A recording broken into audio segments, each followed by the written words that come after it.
mark the last day of the End Bad Governance protest. We've also witnessed, very sadly, the level of brutality that has, tolerated in the course of this protest.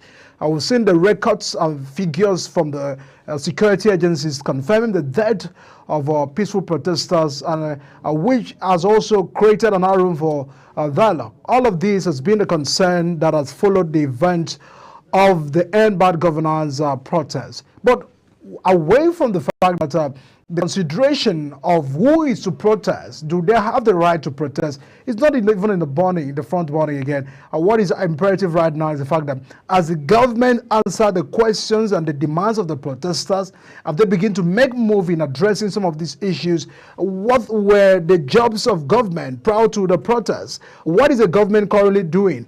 How did the security agencies manage the situation at the cause of the protest? What was the situation like? What is the stakeholders' involvement? What did the governors and the many leaders we have in the respective state, what was the level of accessibility to all of these issues that is at the front border?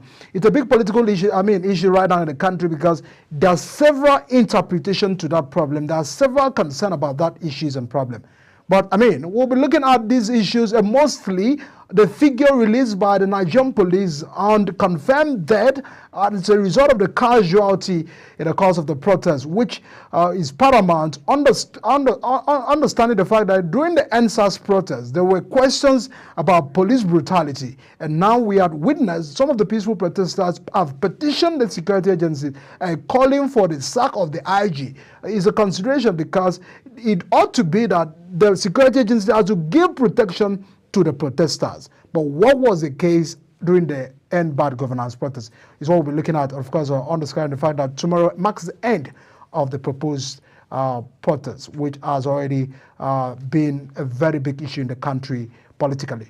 But let's go on a break, and once we return from the break, we'll be looking at these issues and delving into the discussion with an expert and professional who will be joining us on the program. Do stay with us.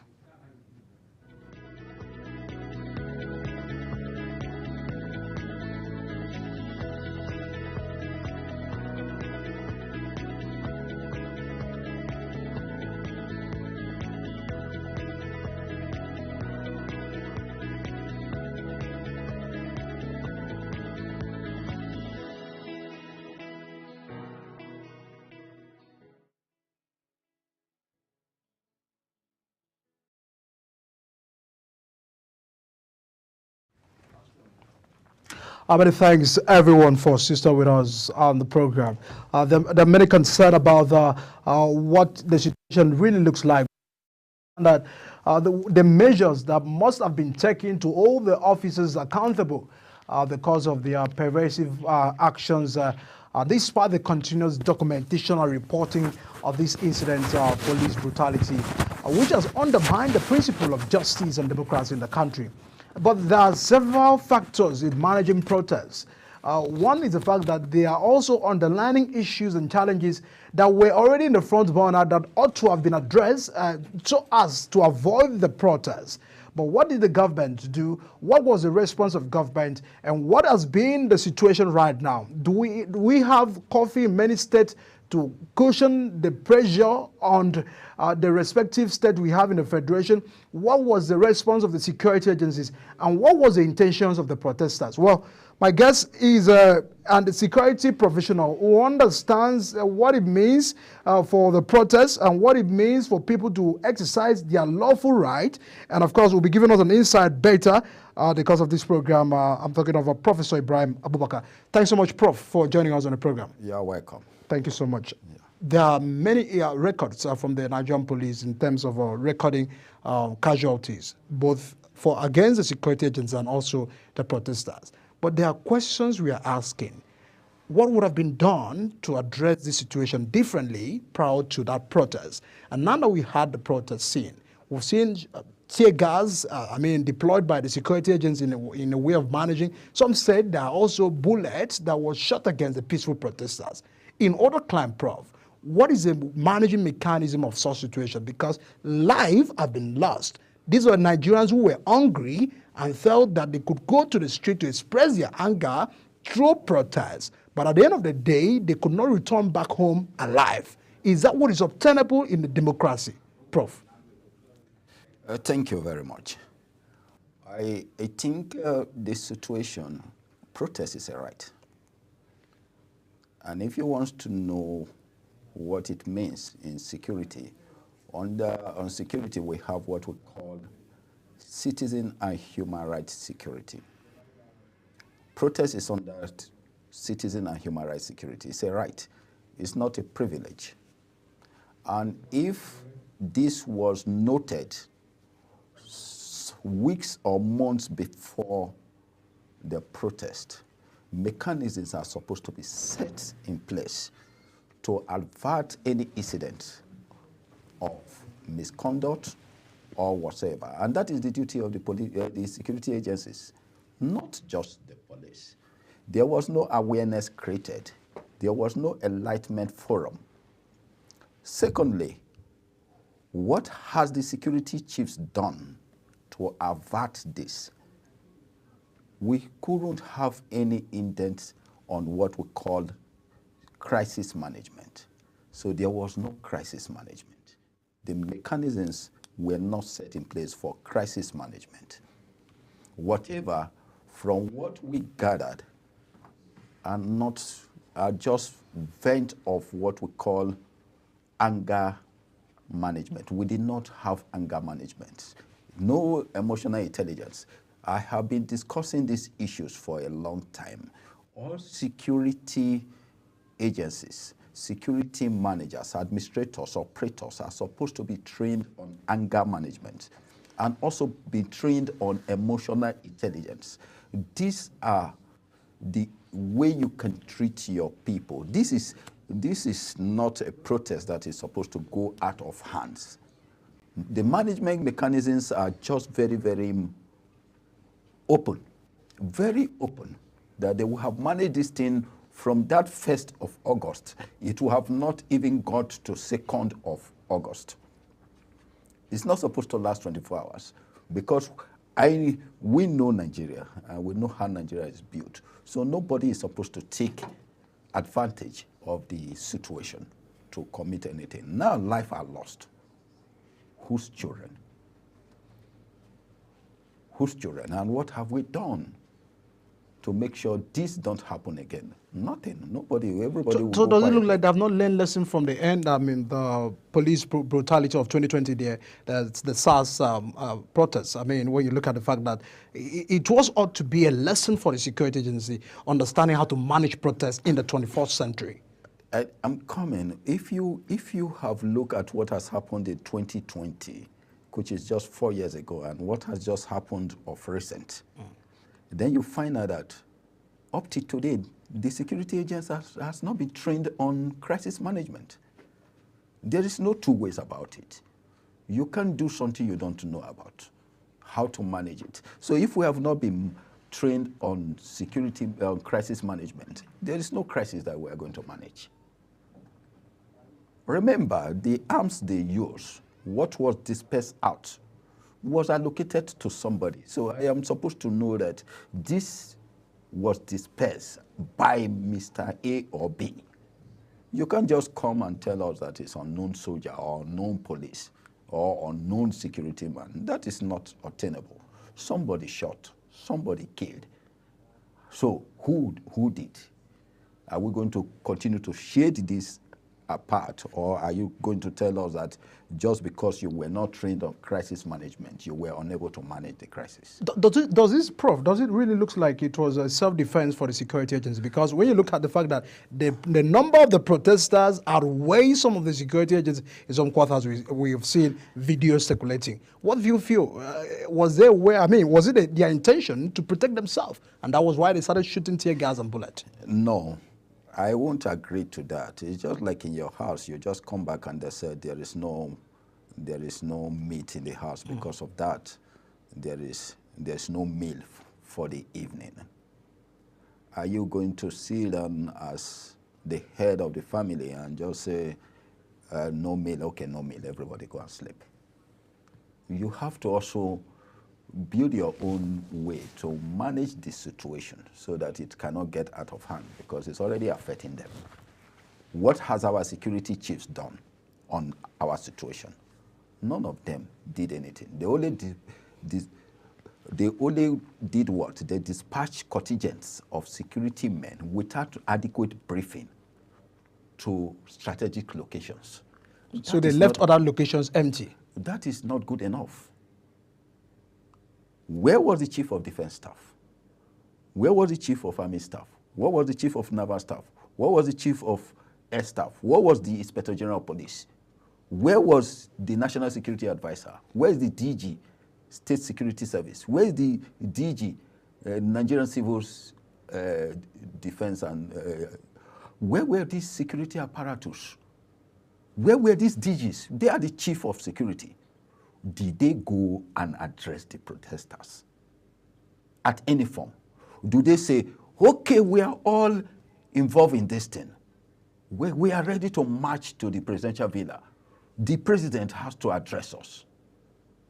Did they do that? Do they bring that vibrantness to make the people feel that, yes, we have people who actually stand for us as the youth, as whatever? Nobody was there. They just dispersed people and said, it's just like, go and kill, whatever happened, we are there. Remember, there were all those speeches again that came up, meaning that the executives are not well managed security-wise. The executives were not managed. If somebody, yes, somebody said, the vice president said, don't mind those idiots. So who are the idiots?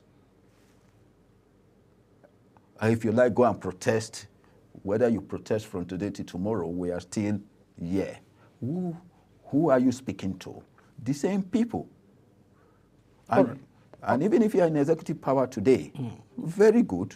What if 2027 comes and everybody says we are not voting? You go and do your thing. If it's only one vote, your vote, and it can take you to become Mr. President or whatever, let it be. How will you feel? We have to think that this is Nigeria. Prof, prior to the 1st of August, federal government and even the security agencies had warned that there are cases where the protests will be hijacked by hoodlums. They were concerned about warning the protesters, the organizers of the protesters, to shelve the protests. Does it look that they failed to also make arrests of what probably any information gathering that they probably was before them, and not align the peaceful protesters who had good intentions to be on the street to be a victim of the circumstances? There is sometimes I used to say we try to look for where to blame our issues on. I've said it earlier here that there was already a notice for more than a month that this protest is going to take place. And they responded. At a point, it shifted from 29th of July to 1st of August. At this point, what did you do as a security administrator? What did you do as a security manager? What did you do as an operative? Nothing was done. You busy staying in the media, speaking. The churches are there. It's not the organizers. It has nothing to do with the organizers. The organizers has organized, they have made their word clear. It is your duty as a security administrator to bring in the managers and operators together and bring a solution so that this thing will not rise more than where it is. You nip it to the mob. And a situation where you cannot nip a situation to the mob, then you are a party to it. You have nobody to blame. So they didn't do their job very well. They have not taken note of what it is to protest. Why must I protest? And how do we come about protest? And how to manage protest itself without casualties.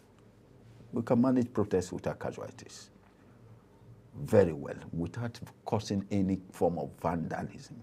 There will be nothing to vandalize. That they did not do.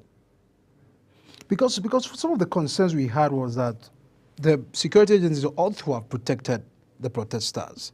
And when you look at the principle of justice and democracy, does it look that we've seen that security agencies undermining these principles? Because what is obtainable in other climes is that we've seen protests in other climes where securities are, escorting them, being with them, and that probably would have avoided looting that we saw in some states and some places, which are now used as a campaign against the intentions of the protesters. And now they are saying, we want you to stop the protest. We want you not to go on the protest. That is why some people have hijacked the protest, and they're even pushing blame to be a political motivated protest. In the broadcast of Mr. President, he stated that it do not be a victim of those who are trying to use politics from the back door into his administration. Does it look like this is the situation right now, Prof? That is not a situation. I have said it here that the people that manage the executives, including the president, has mismanaged him. Even the speech of Mr. President were just mismanaged. You have to have somebody who is directing you in the state on your affairs as security matters. That was not done. So I just made an example now. In the states, we have the commissioner of police. We have some other security chiefs working with the governor. If they have come out and said, we are going to present a protest letter to Mr. Governor. And in the federals, if the chief of defense staff was in Eagle Square or in the stadium, the chief of army staff was there. Let's say the whole service chief and the security chiefs were there. And they said, these boys, oh yeah, we are marching to the villa. And we are going to present. And the president is there to welcome them and collect whatever is the protest later. I'm not too sure it will advance more than 24 hours. It will never. So there's no but channel of communication. When you say these people has committed triple felony, it is felony. It is a case of this. They bring issues, dirty issues as the Russian flag. Then we are heading nowhere. So it doesn't look that government are ready to dialogue, because what of the president? It was president not even an issue come, of let's dialogue. dialogue. It's not even an issue of dialogue. Who are you going to dialogue with? It's a letter. Give us your protest letter. We are going to look at the letter. We are going to submit it before you. In the presence of everybody, they will submit it to Mr. President. Mr. President will call his executive. Mr. President can't act on his own, but he's going to address them and also collect the protest letter and tell them at this speed of time, we are coming back to you on our actions and what we have decided to do. I think everybody will have been relaxed. So they don't know anything about crisis management. You don't threaten me. You can't use the words of threat against somebody and think you are going to get yield result. What result are you going to yield? I'm already aggrieved. You have not addressed my issue for the past years. And I'm telling you, you have to address my issues now. And you're telling me, no, you can't address my issues. So where are we heading to? All right, Prof, because when you look at the state of the economy, two major policies, would probably, many people said, inspired that protest, because hardship, economic hardship due to the subsidy removal was also a consideration, the floating of the naira and all of that. Does it make that the broadcast of Mr. President after 3 days of the protest probably would have had to address that issue, which would have restored back hope and confidence of Nigerians? Does it look to you that the speech was empty? The speech was very empty. One, I have to be frank with you. Even if I'm Mr. President, I will not remove any subsidy on petroleum. But everybody said it's an evil, where people were, the sector was all about wasting our resources and all of that. Yes, it's a waste of resources when you talk of subsidy. No nation ever goes into subsidizing petroleum products. It affects our economy.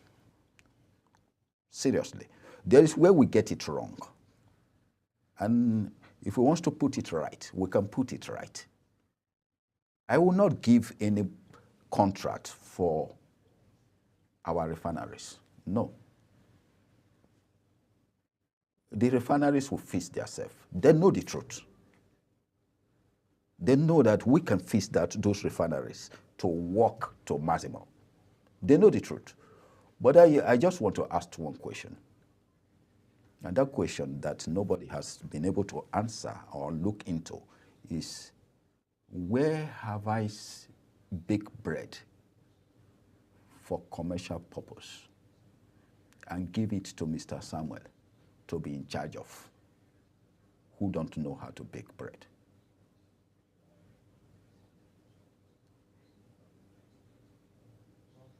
If I was to go deep into that, we have the Warri Refinery and Petrochemical Companies. We have Kaduna Refinery and Petrochemical Companies. We have Port Harcourt Refinery and Petrochemical Company.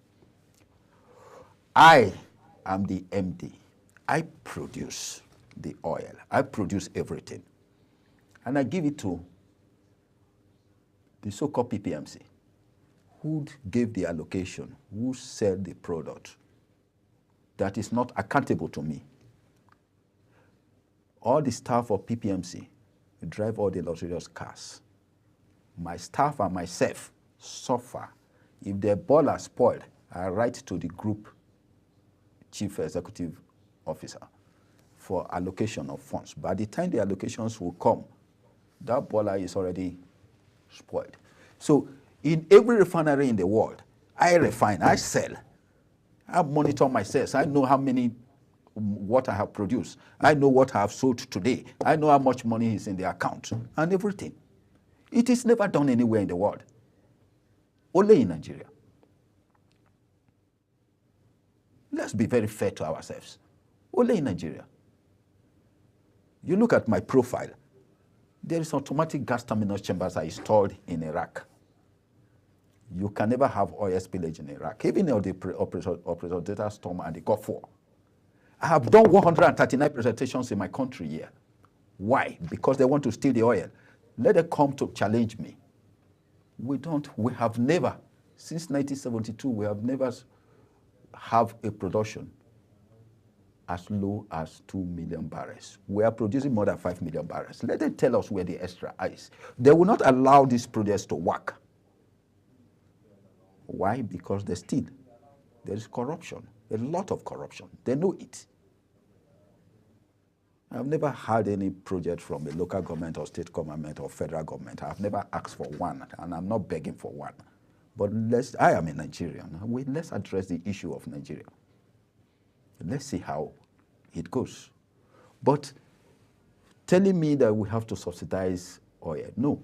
If they tell the Kaduna Refinery, if an instruction is given and implementation is followed, we will not spend $1 million. Those refineries will be fixed. They know. Turnaround maintenance is corruption. Very wide margin corruption. They know. Tell the MDs of these refineries today that bring your technical team, fix it. Whatever you produce, you sell and everything. We want to know just what it is and see what will happen in the next 1 year. Let's forget about these jelly fellow businesses we are doing. I remember when I did a shaft door in now Nikon Noga Hilton Hotel. It was called Nikon Noga Hilton Hotel, or the shaft door system. I did what we call the integrated mini bar system, which if you take Coca-Cola from the mini bar, it reads automatically the reception that Coca-Cola has been. So they bill your room immediately. You don't need to go and count bottles. They destroy it. The same Nikon Noga Hilton Hotel, one governor will call and said, I have 12 visitors. You just lodge them. Ministers call. Since it is privatized, how many ministers and governors send their guests there? Sometimes guests stay there for 1 year. The ministers and the governors will forget because it is not a business. When people say there is no insecurity, apart from the citizen and human rights security, when it comes to business and economic security, because without these two items, there is no political security. We don't need any leadership. You're already there because of what? If I'm the president of Nigeria, I will not give any ministry one dime as an allocation. Julius Berger came here with a briefcase. Today is a giant in construction in Nigeria. So what happens to our Ministry of Works? What encouragement are we giving to them to give contracts, award contracts? We have the engineering corps in the military. What are they doing? Right, Prof, because some of these issues you're mentioning is what many Nigerians have sat down to calculate the issues from 1999. We've had government and different government. So it's accumulated, anger that has triggered this protest. So the issue that they have is that government are saying that it is politically motivated. Does it look that they are trying to put a lot of Nigerians on this lane they have already pushed a lot of Nigerians to, and also try to do a lot of push blame syndrome in practice and to put the things behind? Because it looks that the president is tough on that issue. He's saying, I understand it is hard on you, but it was necessary for me to save the economy. Does it look like the government are not communicating true to us? When we say the government is the people. I want to put it straight. The executives. Do the same executive knows their constituents? Do the legislators knows their constituents? Mekati Barrow was the group MD of NNPC. I met him and I told him, I said, look, there is something you are going to do. There is oil in Bauchi. There's oil in Nasarawa, and there is oil in most of the states. Kebbi, Niger, Kogi, Benue, down to Taraba, even Borno. Why can't we explore this oil? He said, why can't you talk of yourself and a project? I said, no, there are only two things you can do. Let's start from somewhere. That is what you saw in Bauchi today. That is what you are seeing today in Nasarawa State. If everybody has done what we are supposed to do, the poorest state in Nigeria can generate $200 billion by the resources we have in every state. I made a presentation in Kogi State, and when I was counting each mineral in each place, the governor told me he don't even know those places. I am not from Kogi State. I can tell you from here what we have as resources in Nigeria. And you will wonder, how many years have I stayed in this country? I have traveled around the 774 local governments in this country, and I can tell you what is in each local government. We are not poor. I know we have challenges. 80 to 90% of the challenges we have here are foreign. Is it not leadership? No, it's not purely leadership. So we have interferences? Yes, we have interferences. Most of the problems we have here are 90% foreign, because they exploit our ignorance. And an ignorant man, most of the time I call the police and I tell them, look, don't ever tell us that ignorance is not an excuse in our laws. Because the legislator who is representing me is in Abuja. So I don't even know the bills they pass. My people don't know the bills. They only come and tell us so law has been put in place. The National Orientation Agency is just a sitting down organization. We watch. So how oriented am I?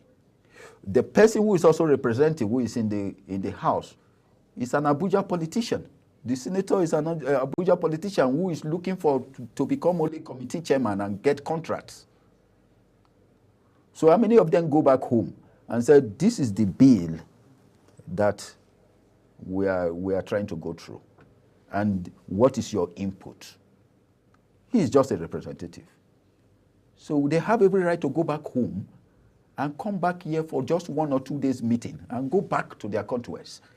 They are not supposed to be Abuja based, because they are making laws not to fight as committee chairman.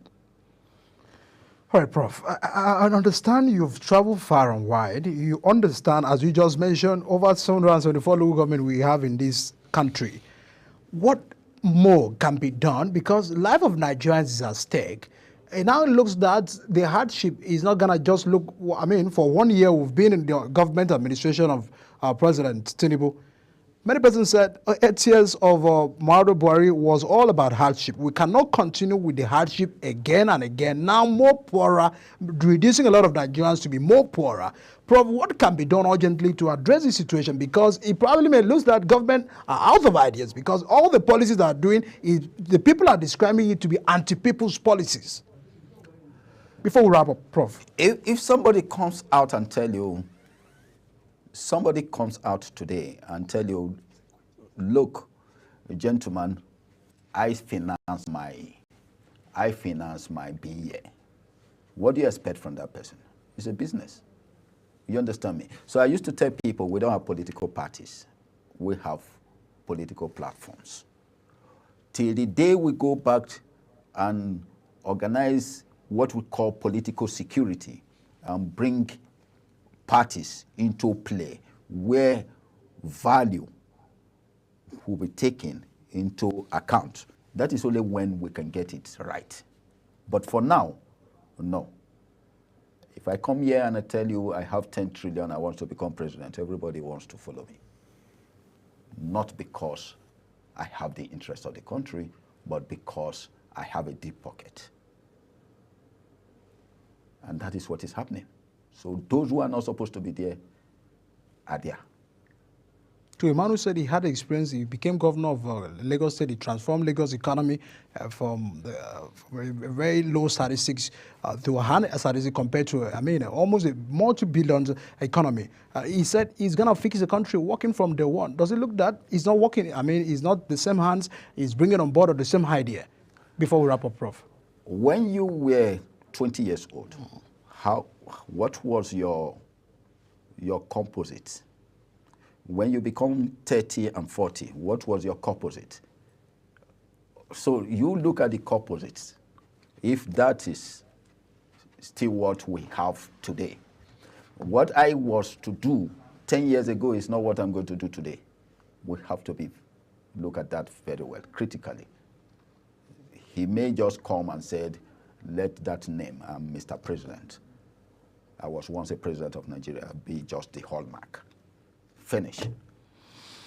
Thanks so much, Professor Ibrahim Ado Abubakar. Of course, a very senior security professional with over 28 years of intensive work in security management and control. Thanks so much for all your jobs and your work you do in developing this country, your nation, and the world. Thanks so much, Prof. Thank you very much. Thank you. Yeah. And of course, we'll go on a break, and once we return from the break, we'll take a look at the planned 1 million march, plan to take place tomorrow by Take It Back movement in respect to the End Bad Governance protest. Do stay with us on the program. I'll be right back.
Take It Back movement, one of the key organizers of the End Bad Governance protest, has scheduled Saturday for a 1 million man protest in all the states and in the Federal Capital Territory. This has also brought a lot of consideration, understanding the fact that last Sunday, President had appealed that the organizers of the protest share it, and it looks that they want to take the demonstration again tomorrow. But the very questions on the front burner is that have they probably addressed the demands of the protesters? Have they really answered a lot of questions that they raised? And does it look that this government and these administrations are ready to manage the situations and, of course, giving a proper insight in settling both parties? And now my guest is a convener, Lawyers in Defense of Democracy, Abayosi Kingdom Okere. Thanks so much for joining us on the program. Thank you so much, Mr. Presenter. Thank you. Good evening to our viewers. All right, very quickly. It looks that there is no dialogue so far between the protesters and the organizers with the federal government. The president had promised that he will call you people for a dialogue. Does it look that that has not been answered? No communication channel or any? What is your update? Just give us an answer. The truth is that, thank you so much. The truth is that the government of Bola Ahmed Tinubu has shown that they are not genuinely interested in addressing the grievances of the protesters. Neither has the president come out to address the issues, of all the demands the protesters has put forward, the president hasn't addressed any. So the president, from his body language, they'll come to media, they tell you they want to engage the protesters on dialogue. They are just talking rhetoric, they're just being deceitful. The way the deceitful came to power, that is what they are doing. They have not reached anybody. They have done before August 1st. They could be saying on the media that they don't know the conveners of the protest, they don't know the leaders of the protest, and that they've been calling on them to come or show face. But from August 1st to now, we have seen the leaders of the protest. You have seen those that came out to address the media. You have seen those that came out to speak against the evil of misgovernance, corruption going on in the country, hopelessness, going on in the country. And you can't keep pretending as if you don't know the channel of communication. You don't know those that have influence the protest. The fact remains that the government of Bola Ahmed Tinubu, from the body language, from their actions and inactions, is not very serious in fighting corruption. APC government, as it is today, signifies corruption in its entirety. This is a party that the chairman of the party, Ganduje, former governor of Kano State, was caught on social media putting dollar on his head, and he's still the chairman of the party. All right. What's the concern? Because when you look at the fact that the president had insisted that this may look like a politically motivated protest, and now we are now having faces like Sowore, who once contested for a presidential election, who are still, the revelation now.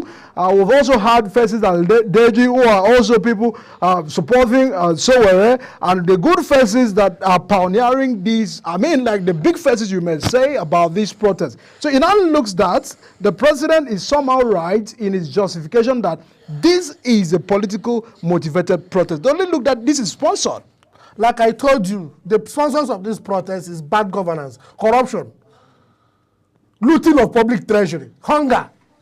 That is as I'm a lawyer. As I'm talking to you, I have masters in law. I'm doing my PhD. Nobody can influence me to come and protest if I'm not convinced that there should be genuine change in the country and that there should be accountability in governance. I'm telling you that this government is not being sincere. They're just telling you it's politically motivated. Before that, they were saying they don't know the leaders of the protest. Now the people he mentions are part of the promoters of the protest. I'm a promoter of the protest. Nobody has come to approach us. I need a group. That's in defense of democracy. So I'm telling you that the government of Bola Ahmed Tinubu have continued in their deceitful manner. This is a government that the party chairman was found putting dollar on his head. So the issue remains that if this government want to sincerely fight corruption, address the issues, the president would have done that in his address to the nation. They have not done that. They have not addressed the major issue. We are talking about subsidy removal, where all the whole groups that promoted this protest identified that subsidy should return. We identified the fact that all of us benefited from subsidy, either directly or indirectly. Before its removal, we didn't know. Today, it is obvious that all of us as Nigerians benefited from subsidy, either directly or indirectly. We are telling the president, remove the corruption in subsidy and restore it. The nation will calm down. Fuel, petroleum controls almost 80% of our economy. For you to eat yam in the east, it has to be transported from Benue. For you to eat tomato and onions, it has to be transported from the north to the southeast. For you to eat garri in Abuja, it has to be transported from either Benin or from the southeast to Abuja. We don't have railway system that is functional. Everything has to go by road transportation. So you see the very important of petroleum in our national economy. All right. We are saying, bring back the subsidy. This protest would have since been called off. If the president has listened to the cries of his children, restore subsidy first, remove the corruption in subsidy. That's what we are saying. We have identified that there was corruption in subsidy. It was because of the corruption in subsidy that made the three major presidential candidates to identify subsidy as something that was going to be removed. Peter Obi said that subsidy was going to be removed if he was elected. I think Abubakar identified that something was going to be removed if he was elected. Tinubu said so during their campaign. And in his inaugural speech, the president felt he was being courageous enough to remove it in his inaugural speech without planning, when there is no cabinet in place, without planning. So what we are saying is that be humble enough to say this was a mistake, and not just totally a mistake like I told you. There is corruption in subsidy. Address the issue of corruption in the subsidy and restore it. That is number one thing.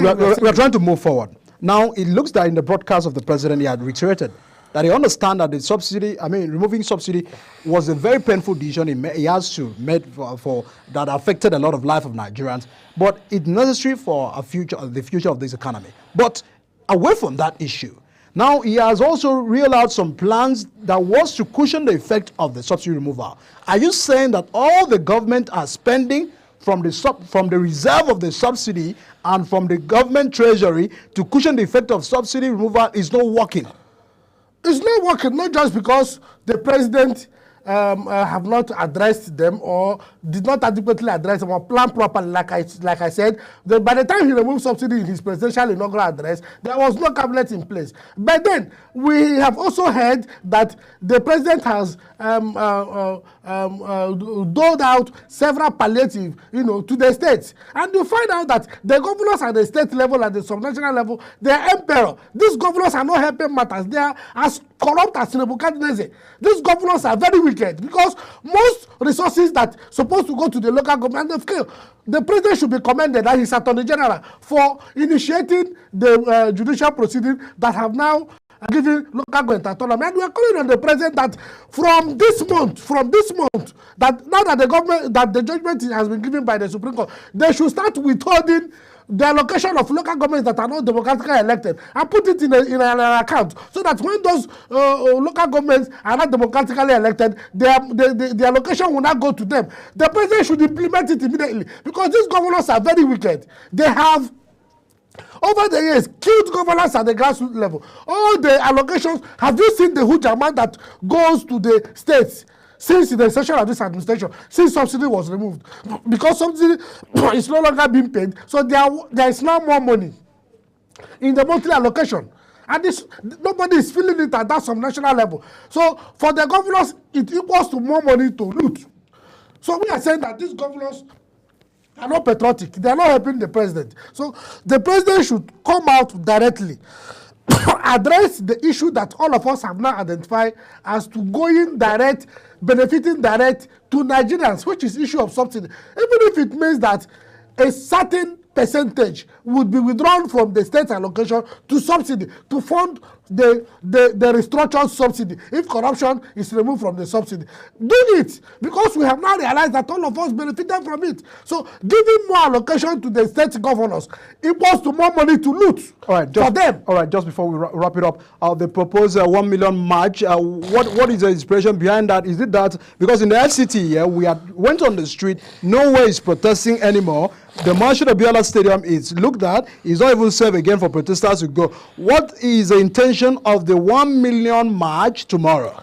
Well, like I said, a segment of the promoters of the protest have also thought it wise that tomorrow being the 10th day, of course, the promoters of the protest made it clear on the social media that it was going to be a 10-day end hunger, end bad governance protest. And they had got approval from the IG from tomorrow, that. Did they receive approval for that protest? I think that a segment of the promoters of the protest feel that tomorrow being the 10th day, it should be a kind of grand finale So let it now be tagged 1 million man march, to end it all. Like I'm telling you, I addressed the press at the stadium on the 5th day, and I made it clear that the state, the government of Bola Ahmed Tinubu has succeeded partially in using the instrument, the coercive, the forceful instrument of the state to suppress the protests in the FCT, because the protest was a genuine one. Nobody, they were telling you, a senator,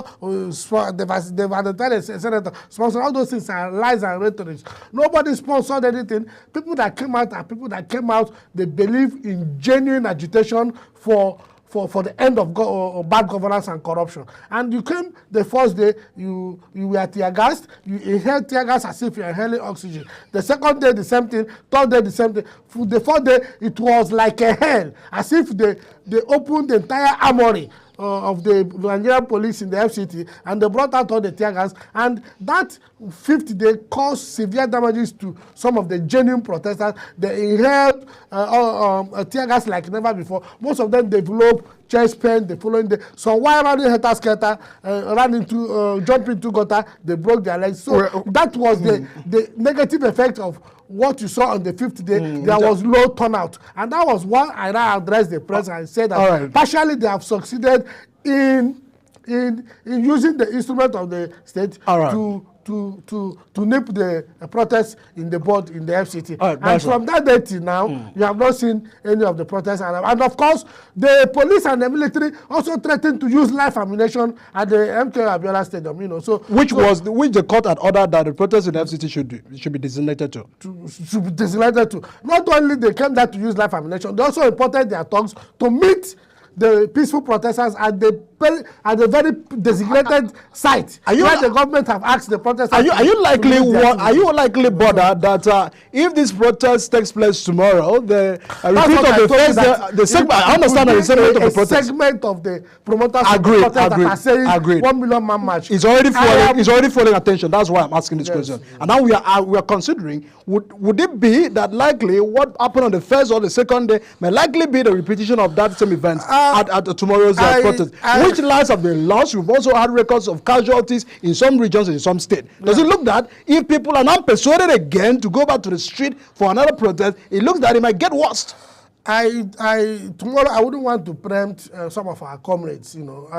Like I said, I'm a believer in peaceful protest within the ambit of your constitutional rights. I don't believe in protest that leads to destruction of either public or private properties. I have always made it clear that I believe in protest where you come out, you condemn bad governance, you condemn corruption.